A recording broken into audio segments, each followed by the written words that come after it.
아이를 이해하는 하나의 방법이고 올바른 행동을 가르치는 데 있어서 도움을 줄 수 있다. 오늘 그 부분을 설명을 드릴 건데요. 그러면 기질, 성격, 우리가 흔히 얘기하는 품성, 성품 이건 어떻게 다른 거냐? 기질 바꿀 수 있을까요? 못 바꿔요. 왜요? 타고나는 거예요. 유전입니다. 네. 우리 부모 안 닮았는데요. 조부모님도 영향을 미칠 수 있어요. 시댁 부모님을 잘 보세요.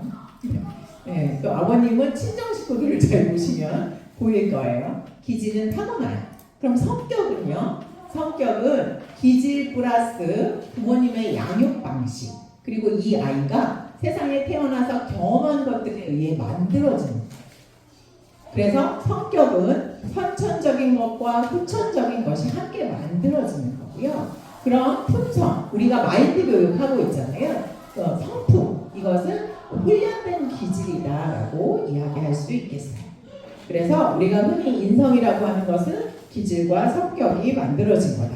그럼 오늘 크로닝거 교수님이 말씀하신 TCI 기질에 대해서 말씀을 드릴 거고요.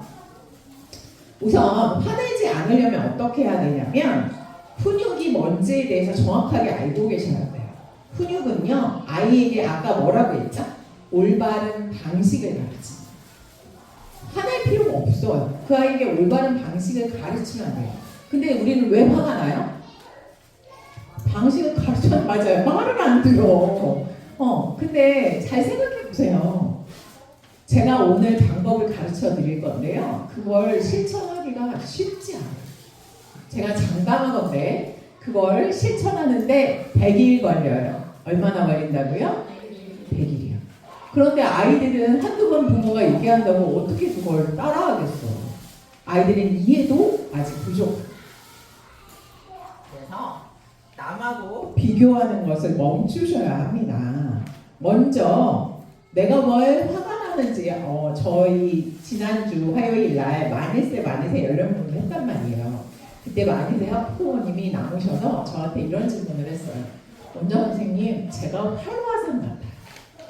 제 화를 주체를 못하겠어요. 방법을 가르쳐 주세요 라고 했어요. 그러면 어머님한테 간단하게 질문해서 이 어머님이 다혈질인 줄을 알게 됐어요. 그래서 이 어머님께 벽에다 붙여놓으라고 했어요. 뭐라고 붙여? 혹시 이 중에 다혈질 있으시면, 욱하는 성질 있으시면 한번 벽에 붙여놔 보세요. 굉장히 큰 도움이 되세요. 이게 화낼 만한 일입니다.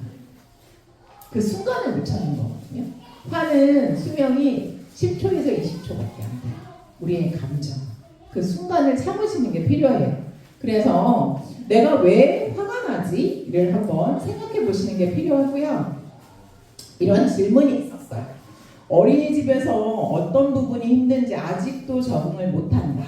근데 이게 담임 선생님한테 물어보고 저도 그 아이를 살펴봤는데 이 아이가 적응을 못한 게 아니거든요. 근데 엄마는 적응을 못한다고 생각해요. 왜 그러냐면 이 아이가 엄마랑 헤어지는 게 좀 어려우니까 어린이집 핑계를 대는 거죠. 에버그린 가기 싫다라고 얘기하는 거죠. 그럼 에버그린 가기 싫은 게 정말 에버그린이 가기 싫어서일 수도 있지만 만약에 그렇다면 원에 와서 원에 하는 활동이라든지 친구들하고의 놀이라든지 이런 부분에 어려움이 있어야 되는데 너무 잘 지내고 있거든요. 그래서 적응에 대한 기준도 생각해 봐야 되고 또 이 아이가 어째서 그 말을 하는지를 한번 생각해 봐야 되는데 이 아이가 대인관계랑 개인이해가 강점이고 그리고 슈퍼레이저형이에요. 슈퍼레이저형들이 가지고 있는 특징은요. 세상을 흑백으로만 보거든요. 중간이 없어. 그러니까 에버그린도 좋지만 에버그린 이런 점은 좀 힘들어. 엄마랑 헤어지는 게 조금 힘들어. 이런 걸 복합적으로 생각해서 표현하기 어려워요. 아직 어린아이들은 게다가 레이저형들. 그래서 그냥 싫다라고 표현하는 거예요.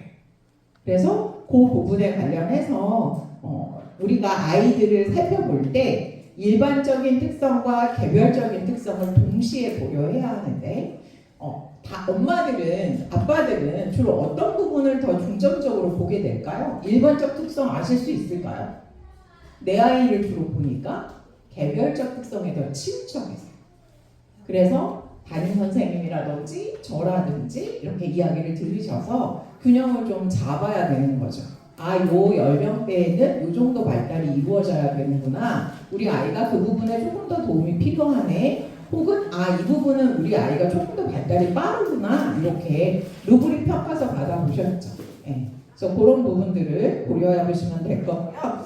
그렇다면 자극 추구형은 어떤 거냐? 자극은 그야말로 말 그대로 새로운 걸 추구하는 걸 좋아합니다. 그리고 핵심 정서가 본인이 추구하는 자극이 제대로 충족이 안 되면 화가 나요. 그래서 우리가 흔히 쉽게 얘기하면 엑셀형이다 생각하시면 좋을 것 같아요. 계속 가속을 붙는 거죠. 잠시도 가만히 있지 않고요. 새로운 것을 계속 원하고요. 이 아이들은요, 이 말을 달고 살아요. 심심해. 심심해. 네. 아니, 방금 전에 재밌게 놀았는데 금방 심심해. 자극 추구형이라 그렇습니다. 그럼 자극 추구가 낮은 아이들은 어떨까요? 신중해요. 우리가 그 영화 기질할 때 했던 느린 기질의 아이들이 주로 낮은 자극 추구에 있습니다. 이 아이들은 규칙적인 걸 좋아해요. 뭔가 변화되는 걸 별로 좋아하지 않아요. 손님이 오거나 어떻게 새롭게 갑자기 뭐 이사를 간다거나 이런 것들을 굉장히 어려워해요. 사전에 부모님들 검사하시라고 했었잖아요. 그래서 낮은 자극 추구형들이 있고 높은 자극 추구형이 있습니다. 그럼 제일 중요한 거 부모님이 어떻게 해야 되냐? 엑셀형 부모는 어떻게 해야 되냐? 아이가 그 새로운 걸 추구하는 것을 어느 정도 충족시켜 줘야 돼요. 그럼 자극 추구형 부모는 주로 뭘 많이 해야 될까요? 집에 앉아서 책을 읽어줘야 할까요? 음악 감상을 해야 할까요? 그럼 뭘 해야 될까요? 데리고 나가야죠. 맞아요. 많이 나다니셔야 합니다. 그리고 이 아이가 올바르게 자기의 욕구를 표현하는 걸 가르쳐 주셔야 돼요. 자극 추구형 부모가 해야 하는 것 딱 한 가지를 골라라. 그러면 저는 멈추는 걸 가르쳐 주셨으면 좋겠어요. 멈춰지지 않아, 이 아이. 기분이 전환되지 않아요. 그래서 그 부분을 우선 조금씩 경험해 볼 수 있도록. 그런데 이제 이 아이들이 주로 잘 다치거든요. 그러니까 부모님은 걱정이 되니까 안대를 너무 많이 해요. 그러면 이 아이들이 오히려 반발심과 공격성이 생길 수 있다. 적절한 해소가 필요하다. 이 자극 추구형 아이들이거든요. 아빠 이거는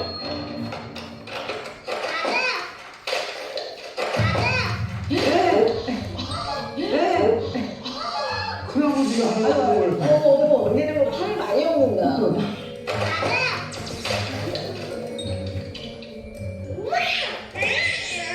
왜 이렇게 뭐야? 왜 이렇게 뭐야? 자, 아버님의 대처 맞을까요? 이 정도 상황인데 뭐야? 이 아버님이야말로 낮은 자극 추구형이십니다. 이분은 이게 최대치야. 네. 아이들은 그런데 엄청난 엑셀을 밟고 있어. 이 간극이 너무 커. 네. 아이가 잘못한 수준에 맞추어서 부모님의 반응도 달라지셔야 되는. 이 정도는 그냥 마시는데 이 정도의 반응 아닌가요? 자, 그래서 낮은 자극 추구형의 부모는요, 천천히 단계적으로 이 아이가 좀 시도해 볼 수 있도록 너무 익숙한 부분만 하지 않도록 하는 게 필요할 것 같고요. 이제 두 번째가 위험 회피형입니다. 흔히 긴장감이 높은 아이들이죠. 걱정이 많아요. 자, 어머님, 아버님 중에 한 분 걱정 많아. 그러면 자녀 중에 한 명이 그렇게 걱정이 많아요. 자, 원에서 뭐 요리 활동을 한다 그러면 나 요리 못하면 어떻게, 안 시켜주면 어떻게, 일어나지도 않을 걱정들을 미리 합니다. 위험 회피형이고요. 이 아이들은 불안도가 높아요. 자, 내 아이가 위험 회피형인데 부모님도 위험 회피형이야. 보통 유전되니까. 그러면 걱정이 돼. 이 아이가 나중에 초등학교 가서 왕따를 나면 어떡해. 강하게 키워야지. 이러고는 이 아이들이 말을 안 들으면 방에 막 가둬놔. 그러면 이 아이는요 정말 멘붕이에요. 절대로 하면 안 되는 게 공감 분리거든요. 왜요? 불안도가 높은데 이 아이한테 엄마가 저도 긴장감이 높고요. 제 아이도 위험 회피형이 높아요. 그래서 어렸을 때 정말 에버그린 다닐 때 찐으로 세상 슬프게 울었어. 운 이유가 갑자기 엄마가 없어지면 어떡하냐. 그럼 날 누가 돌봐주냐는 거죠. 진심으로 슬퍼했었거든요. 네. 그런 갑자기 느껴지는, 그래서 저런 생각을 왜 했을까 했더니 이제 뉴스에서 언뜻 봤더라고요. 그러다 보니까. 그래서 위험회피형의 아이들은 뉴스를 보여주시면 안 돼요. 왜냐면 뉴스에 좋은 소식보다 나쁜 소식이 훨씬 많잖아요. 그래서 인도가 막 홍수가 나가지고 집이 떠내려가는 걸 보고 저희 원의 위험회피가 굉장히 높았던 아이가 갑자기 등원거부를 했었거든요. 네. 원에 온 사이에 엄마 아빠가 어떻게 사라지면 어떡하냐 이런 상상을 해가지고. 그래서 자, 아까 자극추구형은 무슨 형이라고 했죠? 엑셀형. 위험회피형은 브레이크형이에요. 그래서 무언가를 하기 전에 걱정이 태산 같다. 그래서 뭘 이렇게 선택 못해.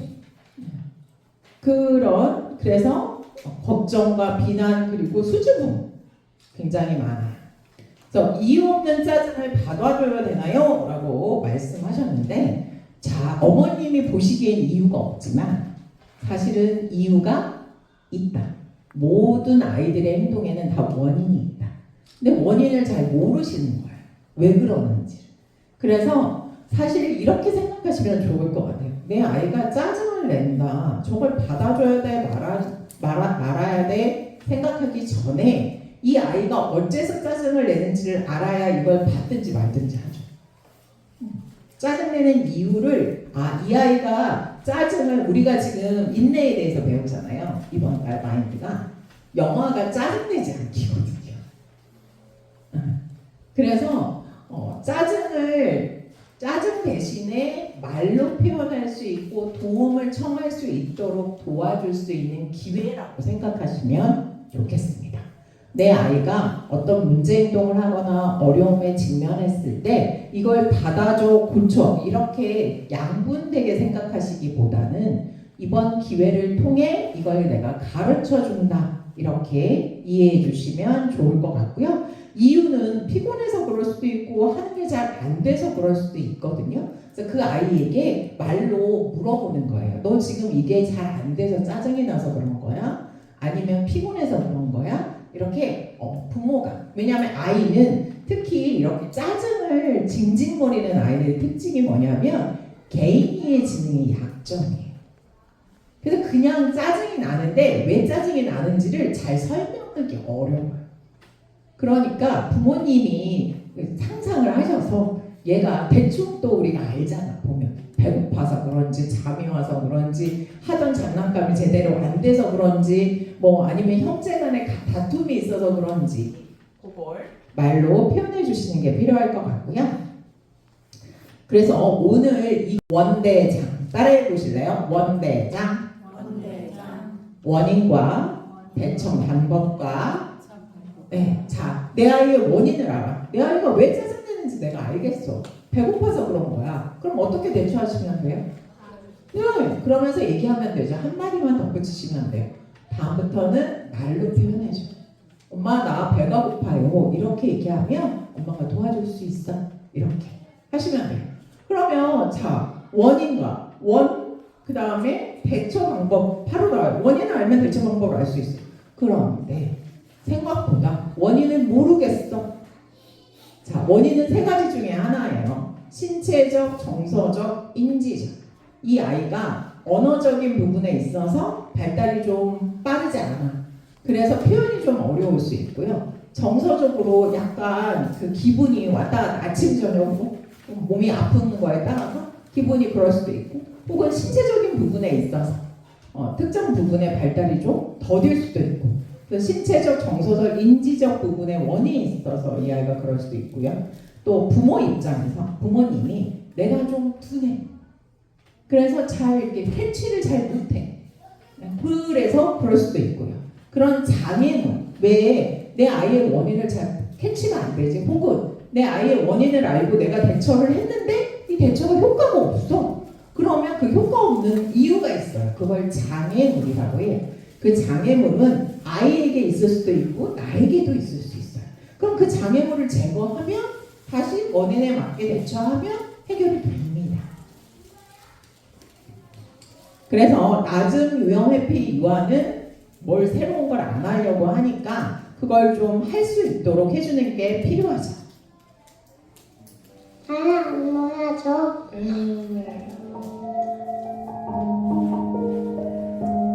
혹시 엄마는 어때? 다 좋아할 것 같아. 표정부터가 이런 아이들은 사소한 것에 대해서 엄청 깊이 생각해요. 내가 놀자 그럴 때 엄마가 안 놀아주면 엄마는 날 싫어하나? 왜? 기본적으로 걱정, 염려가 많아가지고. 네. 그래서 그 마음을 읽어주시고 그 아이 존재만으로 사랑한다는 걸 자주 표현해 주시는 게 좋죠. 그래서 감정을 읽어주는 것 굉장히 중요하고요. 구체적으로 그 예를, 모범을 들어주시는 게 필요하고요. 천천히 단계적으로 노출해 주는 게 필요하고요. 제일 중요한 게 뭐냐면 이 그 브레이크 형들은요 안정 장치를 마련해 주는 게 그게 나는 되게 그 폭삭 소가수다 보셨어요? 거기에 그 아버지가 이 얘기 하잖아요. 딸한테 맨날 나도 그런 아빠 있었으면 좋겠어요. 언제든 백도에도 돼. 언제든 제주도로 내려가도 돼. 이 안전 장치를 해주죠. 제가 이제 저희 남편이 저희 아들을 보고 굉장히 좀 답답해하고 힘들어할 때가 있었어요. 네, 그 얘기를 내가 했거든요. 우리가 저희 아이도 높은 위험형이거든요. 위험 회피형이라서 긴장감이 높은 아이라 우리가 우리 아들에게 안정장치가 돼주면 좋겠다 라는 이야기를 했었습니다. 그 둘째가 생기고 이사도 해서 우리 아이가 소극적 행동을 하는 것 같아요. 염려되실 것 같아요. 이 아이는 제가 보기엔 위험 회피가 높은 유형인 것 같습니다. 그러니까 안전지대를 만들어주시는 게 필요한 것 같아요. 아이가 엄마가 나를 사랑하고 있어. 나의 행동이 그래도 동생이 태어나도 이사를 왔어도 엄마는 여전히 날 사랑해. 그래서 존재만으로. 제가 여러 번 부모 교육 때 써먹어봤는데 오늘 한번 해보실래요? 집에 가서 아이에게 너무너무 널 사랑해 이렇게 이야기할 때 애가 엄마 나도 엄마 사랑해 그러면 서로 애착이 잘 형성되어 있는 거예요. 근데 아이가 왜? 라고 물으면 이 아이가 생각할 때 내가 존재만으로 사랑해주기보다 조건형 사랑을 하고 있었나? 한번 생각해 보시는 거 필요하실 것 같습니다. 그 왜라고 하면 뭐라고 대답을 하는 게 좋고 엄마가 너를 있는 그대로 사랑한다고 표현했는데 엄마가 어째서 사랑하나 이렇게 궁금해졌구나. 엄마가 그동안 너가 좋은 행동을 했을 때는 사랑하고 좋지 않은 행동을 했을 때는 혹시 안 사랑한다고 생각했어? 라고 물어봐 주시고 존재만으로 엄마 아들인 것만으로 딸인 것만으로 널 사랑해 라고 표현해 주시면 좋을 것 같고 우선 그 마음을 알아봐 주셔야 돼요. 근데 단 논리수가 강점인 아이들은 그렇게 대답할 수 있어요. 매사에 왜가 궁금하거든요. 그 아이는 엄마 배고프다 그러면 왜 배고파? 이렇게 묻는 아이라서 그 아이는 논리수가 강점이어서 그럴 수 있고 그렇지 않은 대부분은 조건형으로 엄마가 나를 항상 사랑해주는 게 아니라 내가 착한 행동을 할 때는 사랑해주고 엄마 말을 그렇게 표현 많이 하거든요. 아이들이 엄마 말을 들을 때 아빠 말을 들을 때 사랑한다. 우리 부모님은 내가 말을 들을 때 사랑해주고 내가 엄마 아빠 말을 안 들으면 나를 미워해 라고 생각하는 아이들이 있어요. 그래서 그렇게 대답해 봐주시면 물어봐 주시면 좋을 것 같습니다. 그래서 낮은 위험 회피형은 잘 생각해 보세요. 퍼즐을 잘 맞추셔야 돼요. 자, 자극 추구형인데 위험 회피형이 낮아. 그럼 이 아이는 브레이크가 전혀 안 되는 거거든요. 그러면 밖에 나가면 엄마 말을 전혀 안 듣고요. 뛰어다니고요. 위험한 행동을 할 거고요. 멈춰주지 않을 거. 그런데 또 높은 자극 추구형인데 위험 회피도 높아. 그럼 이게 어떻게 될까요? 이 안에서 갈등이 난 저거 하고 싶은데 저거 하다 다치면 어떡하지? 못하면 어떡하지? 하고 싶은 마음과 하면 안 된다는 마음이 갈등을 일으키니까 이 아이가 짜증이 엄청 많아져요. 안에서 하고 싶은데 하면 안 될 것 같고 해도 되나? 안 되나? 이게 안에서 너무 부딪히는 거죠. 그래서 그럴 때 그 아이의 마음은 그 적정한 안전 수준에서 할 수 있는 것들을 얘기해 주시는 게 필요할 것 같아요. 그리고 사회적 민감도, 인정 욕구가 높은 아이들이죠. 이 아이들은 애정, 애정이 굉장히 중요한 아이들이에요.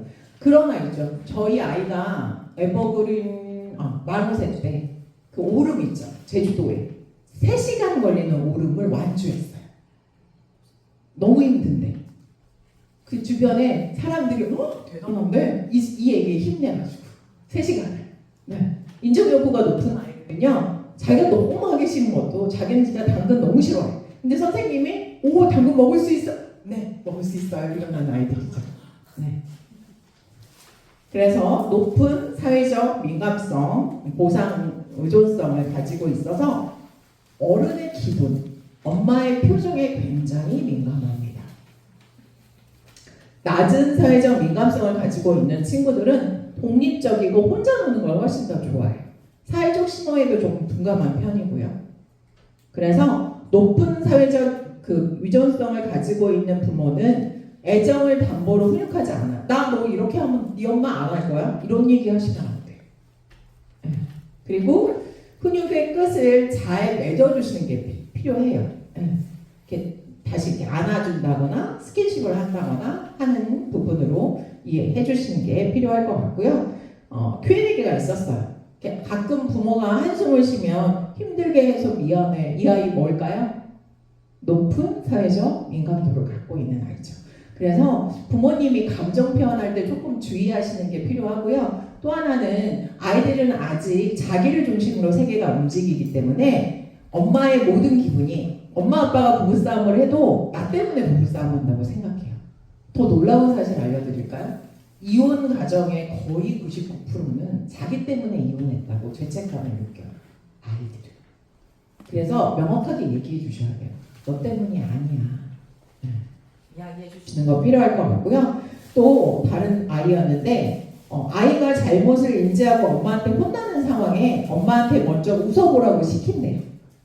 이 아이 왜 웃어보라고 할까요? 엄마한테. 아까 우리 했었죠. 원대장. 원인을 알면 대처 방법을 안다. 이 아이 왜 엄마 보고 웃으라고 할까요? 네, 화냈는지 확인하고 싶고 혹은 나를 아직도 사랑하는지 확인하고 싶어요. 그래서 그 부분에 대해서 그 아이 존재 자체는 너가 나쁜 행동을 해도 엄마의 사랑이 움직이는 게 아니야. 아빠의 사랑이 움직이는 게 아니야. 단지 그 행동을 가르치려는 거야 라는 거 이해해 주시는 게 필요할 것 같고요. 태영아 좋아하는 거 한쪽핀이잖아. 제가 하나만 하면 안 돼? 왜 자꾸 놀고 있는 거 뺏어가? 언니 한 번만 줘. 이 아이 굉장히 사회적 민감도가 높은데 아버지는 그걸 모르시는 것 같아요. 그러다 보니까 이 아이는 계속 질투가 생기게 되는 거죠. 그래서 무언가를 이렇게 명령하는 말투보다는 뒤에 깔을 좀 붙여주셨으면 훨씬 좋지 않았을까 이런 생각이 들고요. 낮은 사회적 그 민감도를 가지고 있는 친구들한테는 계속 다른 사람의 감정에 대해서 공감할 수 있는 능력을 키워주는 게 필요합니다. 그래서 훈육이 안 먹혀서 화만 나는데 어떻게 해야 되냐 이 3가지 하시면 돼요. 원, 대, 장. 아이 행동의 원인을 파악해서 대처 방법을 결정하셔서 그리고 이게 제대로 이루어지지 않는 장애물이 무엇인지 이해하시는 것. 마지막으로 인내력입니다. 인내력은 의욕과 관련되어 있어요. 높은 인내력을 가지고 있는 아이들은 몰입도가 굉장히 높고요.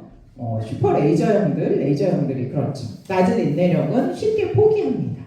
그래서 높은 인내력을 유아를 가진 부모는 간섭하지 않으려고 노력하시고 아이가 너무 완벽주의 성향으로 가도록 그래서 결과 중심의 평가를 하지 않으려고 노력하시는 게 좀 필요하실 것 같고요. 낮은 인내력 부모인 경우에는 아이가 조금 그 집중해서 뭔가를 할 수 있도록 도움을 주시는 게 필요해요. 자, 이걸 마치려고 하는데요. 자, 겨울왕국에 안나와 엘사가 있습니다.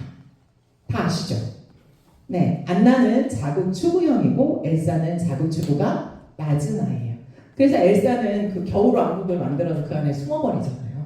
그리고 위험 회피는 안나는 위험 회피가 별로 없어요. 긴장감이 없어요. 엘사는 위험 회피가 높은 거죠. 그리고 사회적 민감도는 안나가 훨씬 높죠. 그래서 사실 안나는 망나니 같은 왕자랑 결혼도 하고 이렇게 합니다. 그래서 우리 아이가 어떤 유형인지를 생각하시면 그에 따른 훈육도 결정할 수 있어요. 그래서 자극 추구가 높고 위험 회피가 낮으면 이 아이들은 엄청 엑셀을 밟겠죠. 그래서 탐구 욕구는 충족시켜 주지만 스탑 안전은 확보해야 되는 거고요. 자극 추구도 낮고 위험 회피가 높으면 이 아이는 엄청 브레이크형이에요. 그래서 충분한 적응 시간과 단계적 노출이 필요하고요. 그리고 사회적 민감성과 자극 추구가 높은 아이들은 정서적 교감을 굉장히 중요해서 사교적인 아이입니다. 그리고 이제 인내력이 높고 자극 추구가 낮은 아이들은 몰입형이고요. 위험 회피와 사회적 민감성이 높고 자극 추구는 낮으면 민감한 아이들입니다. 그리고 복합형도 있습니다. 이 여러 가지가 함께 복합해서 나타나는 아이들도 있어요. 그래서 부모의 나의 기질과 내 자녀의 기질을 알아야 그래서 높은 자극 추구의 부모는 낮은 자극 추구의 아이를 보면 얘는 왜 이렇게 밋밋해? 뭐 이렇게 도전을 안 해? 얘가 의욕이 없어 이러면서 실망감을 표현할 수도 있고요. 또 낮은 사회적 민감도는 높은 사회적 민감도를 높은 인정 욕구를 가진 아이를 보면 답답해 왜 이렇게 맨날 징징대 이런 표현을 하시게 됩니다. 그래서 내 아이를 이해하는 게 굉장히 중요하다. 그리고 그 조화가 굉장히 중요하다라는 말씀 드리고요. 부모의 안테나가 내가 어느 쪽으로 향하고 있는지를 보는 게 필요할 것 같고요. 예고편입니다. 저희 2학기 연령별 모임은 아버님 중심으로 할 생각이고요. 저녁 7시에 예정되어 있고요. 사랑의 언어를 가지고 할 예정입니다. 그래서 잠깐 보여드리면 이거 근데 이게 냉전이 6개월 정도 계속 지속돼요. 6시간 됐죠. 6개월. 그래서 난 자기를 사랑하는데 자기가 그렇게 느낀다면 딱 선택은 두 가지다. 첫 번째 그래서 상담을 받는데 사랑의 언어를 배웠다고 해요. 그래서 저의 제일 사랑의 언어는 함께하는 시간이에요. 그래서 저희 아이랑 함께 많은 시간을 하려고 했어요. 근데 저희 아이가 사랑의 탱크가 안 채워지는 거예요. 왜냐하면 저희 아이의 사랑의 언어의 제일 언어는 인정하는 말이었어요. 그래서 제가 사랑한다, 너가 엄마 아들이어서 너무 고맙다 이런 이야기들을 자주 해줘야 저희 아이는 사랑의 탱크가 채워지는 거죠. 그러니까 내 아이의 사랑의 탱크가 무엇인지를 살펴보는 그런 부모 교육 예정되어 있고